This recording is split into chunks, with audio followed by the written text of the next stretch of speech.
Work-related mental or psychological health conditions have become a major concern in Australian workplaces due to the negative impact on individual workers and the costs associated with the long periods away from work that are typical of associated claims.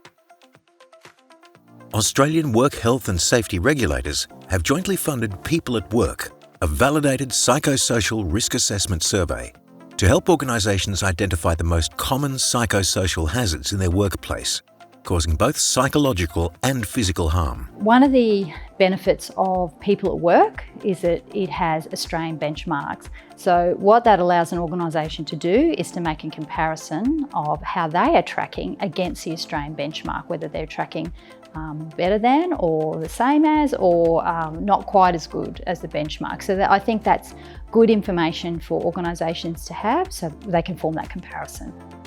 Businesses often come to us in our academic role and when I was working out in practice as well, asking what they can do to better manage work-related mental health. They know they've got a problem, they know their people are struggling, there's lots of absenteeism, or they can just see that people aren't coping with the workload. They want to understand what it is about the work itself that may be contributing to people not travelling so well. And so that's where this particular tool is absolutely the perfect fit for what would help them understand those issues. So what it does is actually gives the business data about the evidence-based risk factors and well-established risk factors for psychological injury and quantifies which of those, for them, for their particular workforce and the particular tasks that their workers are doing, may be contributing the most to poor mental health outcomes. And it measures 14 different known psychosocial hazards that are categorised as either job demands or job resources that may minimise the risk. The specific reasons for implementing People at Work will be unique to each workplace. For some, the legal considerations may be most important, whereas others may be motivated by financial or productivity benefits.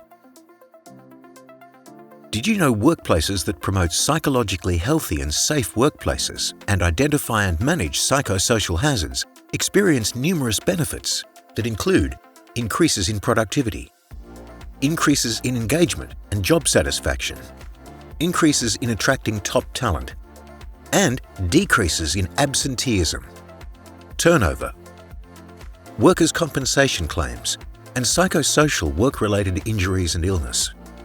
Well, I think at the moment workplaces are very interested in looking at this area in terms of managing their psychosocial hazards.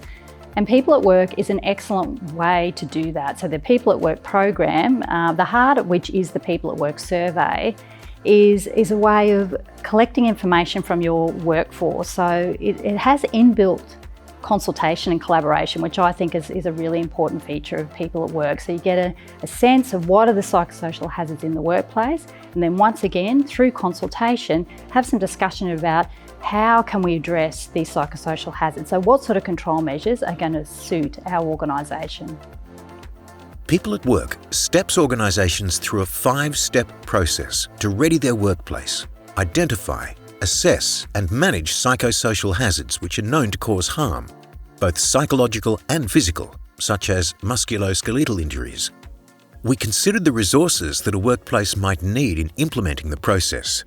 We've designed the platform so that organisations have access to communication plans and supporting templates, implementation timelines and plans, promotional materials, a focus group guide, action planning guides, examples of controls, and a series of e-learning modules that are self-paced and provide an overview of the steps to take when getting started. The digital platform provides organisations with their results in 2 reporting formats: a high-level summary and a more detailed report that also provides suggestions for improvements in the workplace.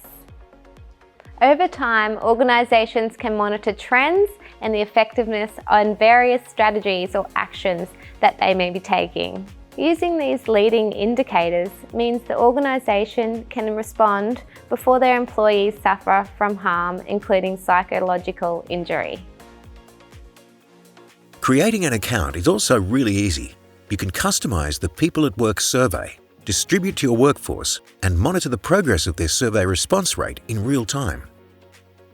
You can select particular modules and group breakdown questions you might like to include in your survey to customize it to your organisation and see where your psychosocial risks might be high in the organisation. The reports have been designed to take the guesswork out of understanding what your results mean. They show your level of risk in relation to each psychosocial hazard, what that result means, and what to do next. When there is a high risk result, there are some suggested actions you can take to help in overcoming that issue. There's also a second, shorter report if you just want a quick snapshot of your results or something you can distribute to others, such as executives in your organisation. To learn more and set up your account, visit the People at Work website. So People at Work has been around for quite a long time. Obviously now we have the digital platform, so that's a huge enhancement in terms of using the tool. It's a validated tool and has been picked up by all state regulators in Australia and Comcare and Safe Work Australia as well. It's fundamentally important that they're making decisions based on good data. The other thing, I guess, that's related to that is this compliance issue about what is reasonably practicable and what organisations reasonably ought to know about the risk and what can be done about the risk. And this tool provides organisations clear guidance about if they don't know and what they reasonably ought to know. Asking these questions fills that void for them. If you're on the journey to creating a mentally healthy and safe workplace, I encourage you to visit the People at Work website and have a look at all the resources that are available.